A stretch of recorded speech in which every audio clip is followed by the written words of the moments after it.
We can move on already to our next panel. We have talked about technology, we have talked about innovation, but now it's a good opportunity to onboard companies, to hear also what the government is doing and saying about it. So for the next panel session and the next 30 minutes, we will have Sylvain Waserman. He is the CEO of ADEME, the Ecological Transition Agency, which participates in the implementation of public environmental policies and helps finance projects from research to implementation. He was a former vice president of the French Parliament and a mayor of a small town in Alsace. Also, Joana Freitas, she's an executive board member of EDP, the largest electricity utility in Portugal and the third largest electricity generation company in Spain. And Johannes Trüby, he's a partner at Deloitte, France, where he leads the energy and climate economics offerings. In his role, he advises industry and governments on how they can best achieve their climate objectives. So, Johannes, Joana, Sylvain.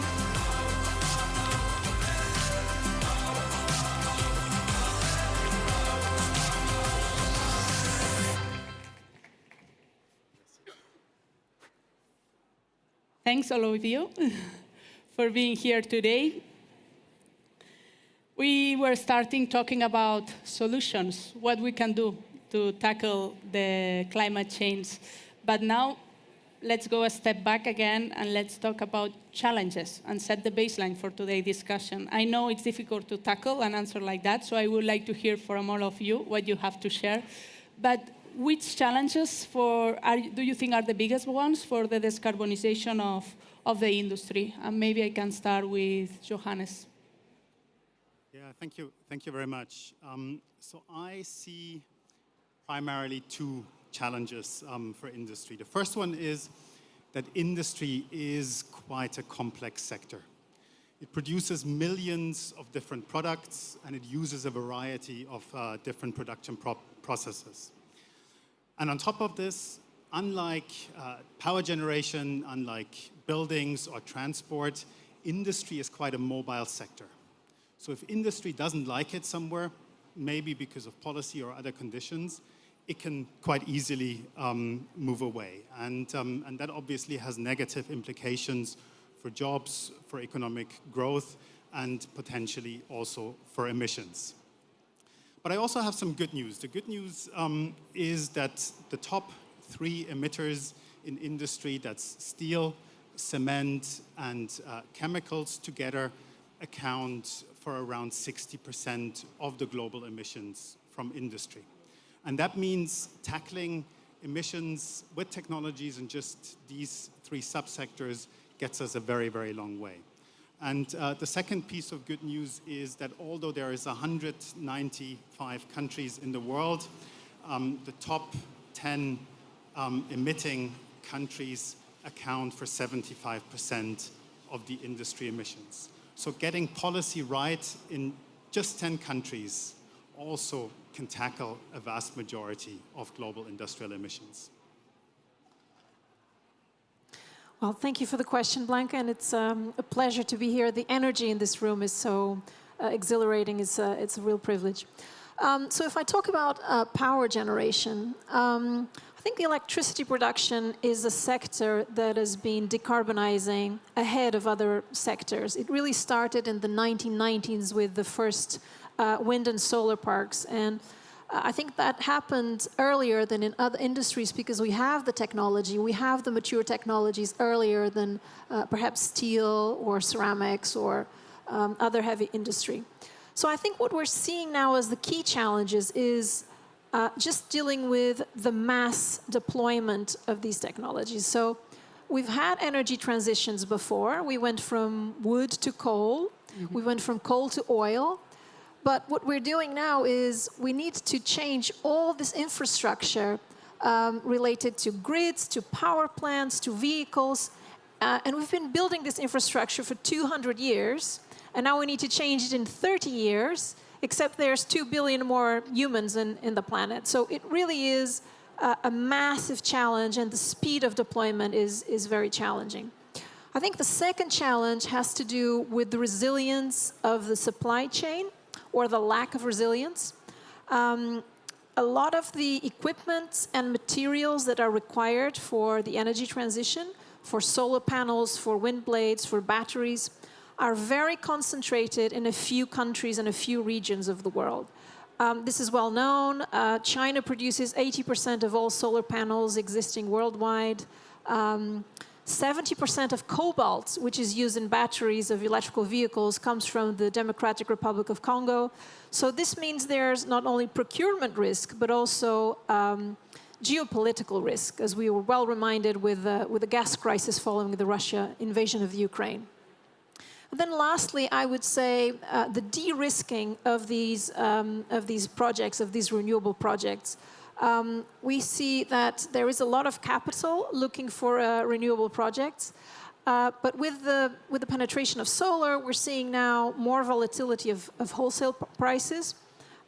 We can observe in many days now, in the middle of the day when there's a lot of sunshine and there isn't a lot of consumption in the middle of the day, that we have zero prices, or in cases where there is nuclear energy, like in France, you have negative prices of electricity because it's cheaper to keep the power plant running and pay rather than stop it and restart it. So we're seeing a lot of impacts on prices. And so here we really need financial instruments that maintain prices stable over the long run, like PPAs and contracts for difference. So those would be my highlights of the challenges. Thank you. Thank you. Hello, everybody. I do agree with your challenges, Johanna and Johanna. I would like to add two of them, if I can. The first one is, of course, time pressure. We are on a real time pressure. We've got an objective to reduce between 4 and 5% per year in France our greenhouse gas emissions. So that puts a high challenge and a high pressure in terms of time. We have like 30,000 industry companies in France. So the time it takes to have decarbonization plans for each company and to lead that is a real challenge. The second one I would say is to find out the good balance and the good mechanisms to articulate the public fundings and private funding decisions. If we take an example, you mentioned steel companies. There's a steel company we're working with, and we found massively their migration from coal to hydrogen. It's like 800 million euros of public subventions. But we need to imagine the clawbacks mechanisms to make sure that we help the project happen, we make things happen, but we find out the right balance to make sure that public fund is efficiently used and has a good impact. So that's the two challenges I wanted to add on the top of your absolutely relevant challenges. Tricky ones. And I got the point of Johannes mentioning legislation, and legislation also, for example, for the green molecules, for green hydrogen. You were mentioning also the risking of the project. So I think government, you can play an instrumental role, we will say at the beginning. No? You are one of the key enablers of this sustainable transition. So, Sylvain, what I would like to ask you, if you could share any government practices that you are implementing to support this decarbonization of industries, and where should be the focus, on regulations or on incentive measures? That's a very good question. Actually, the challenge we have between regulation and incentives is, of course, regulation is easier. Like, you make a decision, everybody applies it, and you go for it. But that's not the way of changing our and it's useful for some of the plastic, for instance. Use of plastic in new plastic bottles is an example. You have, starting next year, a percentage of recycled plastic you have to use. So legislation has to be here. But the question is, today, and I will answer a little bit differently to your question. The key question for private companies, I think, is how do you make all your investments in ecological transition a competitive advantage? And we have worked on methodologies like to assess the solidity, the credibility of your decarbonization plan, if you're in an industry, for instance, in France.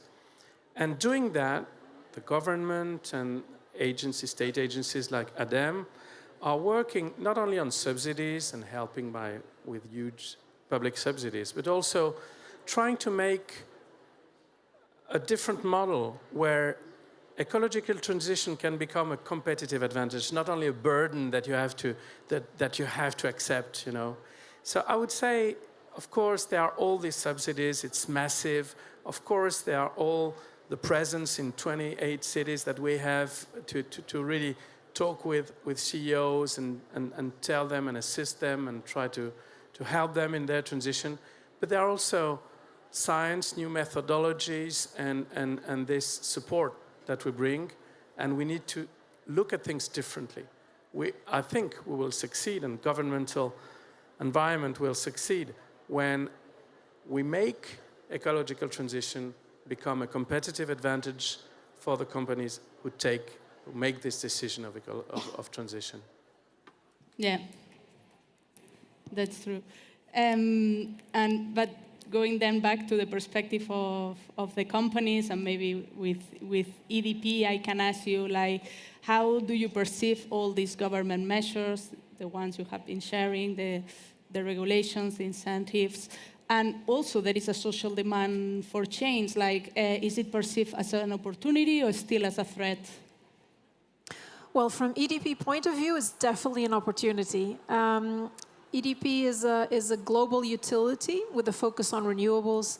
We are number 4 in wind energy globally, and the Dow Jones is classified as the most sustainable utility last year.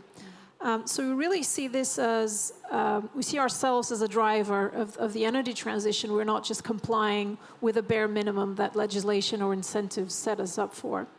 I think just to make a quick comment on what government and European level incentives and regulation can do, I think Europe has been a climate leader, and I see it very positively, the direction of travel in terms of targets, funding, and permitting. We have some of the most ambitious targets. Currently, we have a 43% renewable capacity target for 2030. The incoming European Commission after the elections in June will be debating how much we should reduce emissions by 2040. At EDP, we support a 90% reduction, which is one of the highest numbers that has been discussed. In terms of funding, I think Europe has been allocating, there was a mention in the previous panel, I believe it is now about 90 billion in different facilities in the Innovation Fund, Horizon Europe, Just Transition Fund, in a variety of facilities, allocating significant funds to the transition. And we've also seen concern about how to make this happen in reality easier. So, for example, we've had the concept of go-to areas by the European Commission, which is first, when you need to build a new solar or wind farm, you start by identifying areas that have low conflict in terms of the other use of that land, in terms of agriculture or also in social interest, and then you see if they have a good resource in terms of wind or sun. So I think all of that has been taking society in the right direction. I don't think it's perfect. There's things to do. In terms of targets, we would like to see decarbonization targets, including faster some of this heavy industry that Johannes was mentioning, in the emission trading system in Europe, which is basically a market for CO2 emissions. We still have a lot of industries with free allocations, which means they are not factoring in their cost of production the effect that the CO2 emissions are having for all of humanity. So we need to bring those free allocations to an end sooner. In terms of funding, I think the issue now in Europe, and there was an interesting mention before as well, is that we have a very clear competitor in the Inflation Reduction Act in America. And so when companies are allocating capital globally, they are comparing these different incentives. And I think in Europe, we don't feel, as an energy company, it's not that there's not enough funds, it's that they're very complex to access. The IRA, if you know it, is basically a tax rebate. It's as simple as that. So you apply and you deduct that money from your taxes. And in Europe, for each facility you need to apply to, there's a specific set of rules. Different subsidies exclude each other, so it's highly complex and difficult to access. And in terms of permitting, I mean, if we are to get to net zero by 2050, and avoid a catastrophe for all of us, we need to triple the capacity of renewables by 2030. So this is a huge challenge in terms of all the renewables we need to build. And right now, it still takes longer to permit a wind farm than to build it. Right? It takes longer to permit it than to build it. So we need to make sure that we are not losing this battle against fossil fuels as we say, at the desks of bureaucracy. Yeah, thank you. I think I like it very much what you shared of EDP. It shows like a big company, an electrical company, it's fully committed to this transition, so it's a message for hope, I think, for all of us. But you brought some topics also to the discussion, the Inflation Reduction Act from the United States, all these permits that take very long to start construction process. So Johannes, that you work with different companies and you work also with the government, so you can bring maybe both perspectives on the table. How do you think that these different requirements between companies can affect the competitiveness in Europe? Yeah, so competitiveness is affected when either regulation or policy makes the production cost of the same product more expensive in one place than another. And that might lead to what we call carbon leakage, is that companies move elsewhere. The risk that companies indeed move elsewhere is very, very hard to estimate. I've looked at numerous scientific studies, and the uncertainty range is gigantic. But some would estimate that the risk of carbon leakage for the most energy-intensive industries falls somewhere in the range of 5 to 40% in Europe. Now, for a company to indeed relocate elsewhere, it needs to be pretty sure that the new host country doesn't introduce similar regulation just a couple of years later.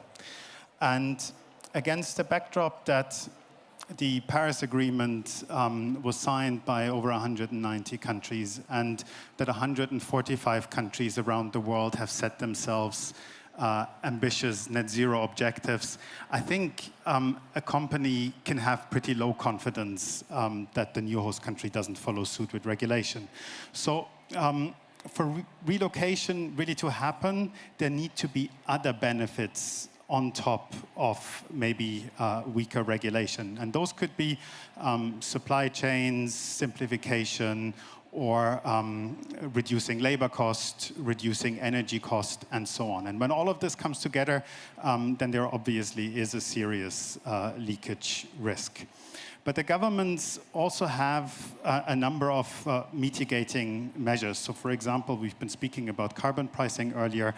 There is always a possibility to distribute subsidies or direct payments to offset companies for the additional carbon price. And if these are tied, for example, to other important benefits like the generation of high-quality jobs or the contribution to GDP, then that makes very good sense.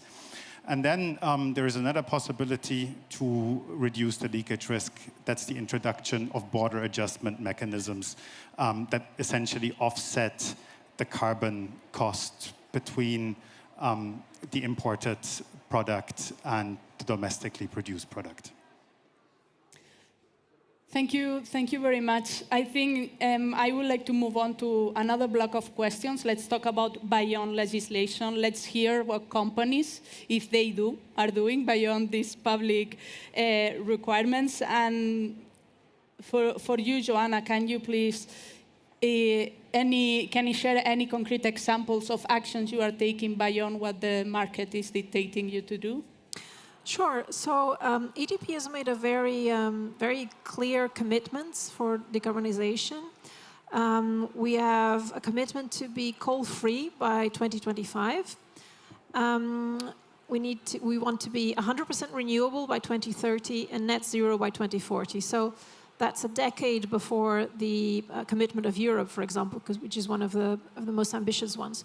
In terms of the coal, abandoning coal, this is a very important part of the energy transition because we both need to create capacity for generating energy through wind and sun, but also we need to stop burning fossil fuels. So I just wanted to mention a set of actions that we have with our coal sites. For example, in Iberia, we have 4 coal plants, 4 in Spain and 1 in Portugal, 5, that have either shut down or will be shut down by the end of next year. And so what we're doing is not just abandoning that, but we are, for each of these sites, we have a reindustrialization program, but based on green technologies. So we're going to have renewable energies, large-scale green hydrogen factories. We're going to have storage, and we're also going to have flexibility services for a stable grid, which means that we're using the same site, the same infrastructures, the connection point to the grid, the access to water to refrigerate the green hydrogen electrolyzers, the workers that have skills that are highly retrainable for being used on electrolyzing factories, for example.